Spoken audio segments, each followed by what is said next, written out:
And now we're going to go through the All Assets page. And this is the sort of the primary place for knowing the assets that you have on your attack surface. And it's the top thing under the Insights section, which in the menu that is supposed to collect all the output and the insights that our product has generated. And the All Assets page, the main thing is this table that shows you each row is a new domain, and then it shows you details about that domain. And there are powerful filters and searching options so that you can find the domains that you're interested in or that might match a specific search query that you have. And here we can look at things like what surface state it has, which will explain the level of how exposed that particular domain is.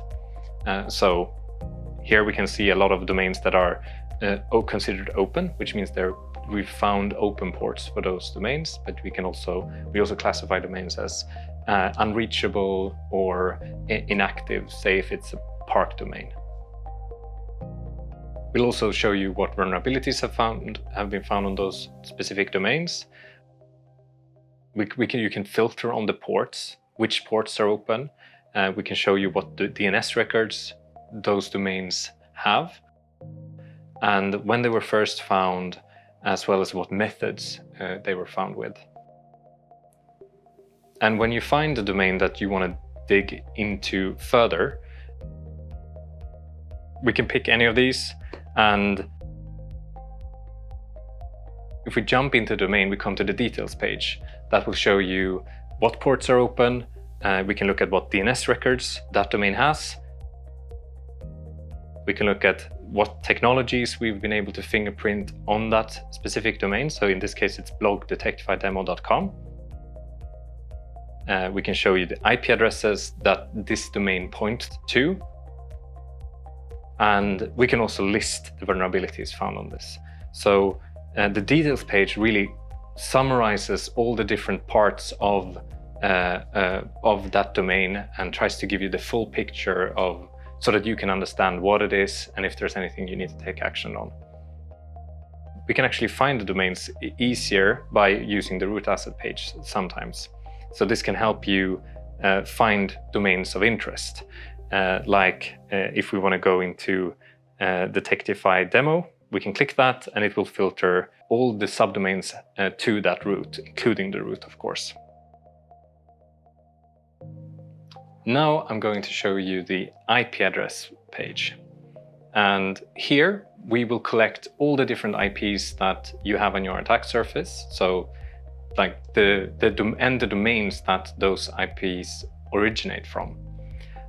When you first navigate to the IP addresses page, you will see a list of all the IPs that we found. But this, you can choose whatever level you want to look at. So you do this by the group by methods.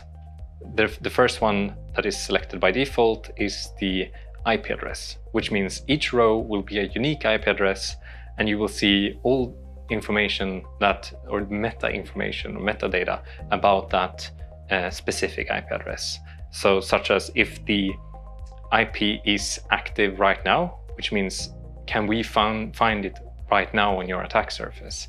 And if it's not inactive, that DNS record that created that connection with the domain has been removed, and this particular IP is not used anymore on any of your domains.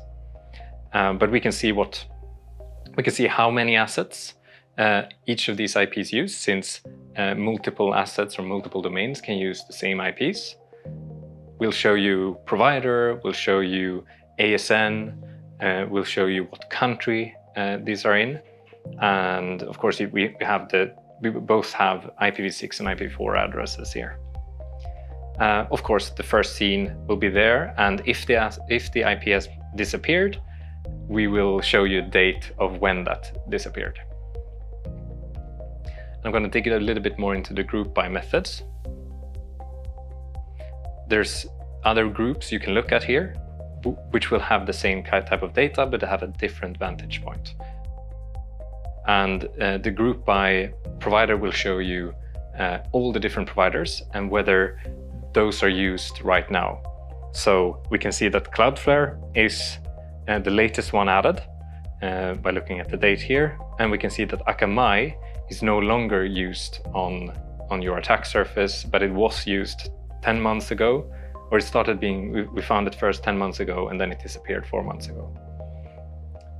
And of course, we can use these aggregated numbers here, like how many IPs use Cloudflare, or how many assets or domains use Cloudflare, and we can click on those to get those details.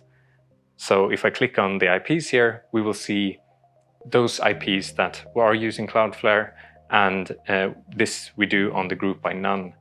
And this is the most detailed. So each row here will be an IP address and a domain.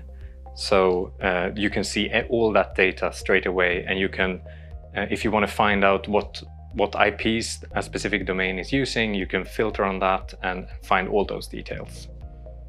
Especially useful when there's a lot of complex relationships between IPs and domains. And the last page is the country group by, which will show you all different countries that we've found, and so each row will be a unique country and with statistics about that country. How many IPs have we found there? How many assets? How many providers do you have in that country? How many ASNs, etc. And all these pages follow the same structure. So it has the status, it has the first seen, and it has the disappeared. So now we're going to talk about the ports page and how best to utilize it. This will give you the information about whatever ports we've found exposed on any of the IPs that you use. And the first page you see will be the group by port, where each row is a unique port that we found open. And we will have columns describing, like the assets column will describe how many assets have we found this port open on. And the IP column will show you how many IPs have we found this port open on. And as the IP addresses page and the technologies page, it follows the similar structure. So it has a status column telling you, is this port currently active on your attack surface or not? In this case, is it open or is it closed? And we also have the first scan that disappeared, which will show you when we first found it, and if it has disappeared, what's the date when that disappeared. So if you find something that we are interested in here, like let's take port 80 as an example, and we can see that we have port 80 open on 657 different assets, but only 7 different IP addresses. So there's a lot of IP addresses being reused on a lot of domains here. We can click any of this and we come to the group by none page, filtered on that particular port. So we will then see all the places that port 80 is open. And it's again the relationship between all the different assets and the different IPs. So if an asset has multiple IPs, that asset will appear multiple times. And again, we can see what the status is, and we can see when it was first found and when it disappeared. It's time to look at the technologies page. And here you can find all fingerprinted software that we found anywhere on your attack surface. And it has this group by structure, so you can choose whatever level of detail you want to look at and how much you want to zoom out. And it starts in the most zoomed out version of itself, which is the group by technology. And here each row will be a unique technology and the technology name that we found, ignoring any versions.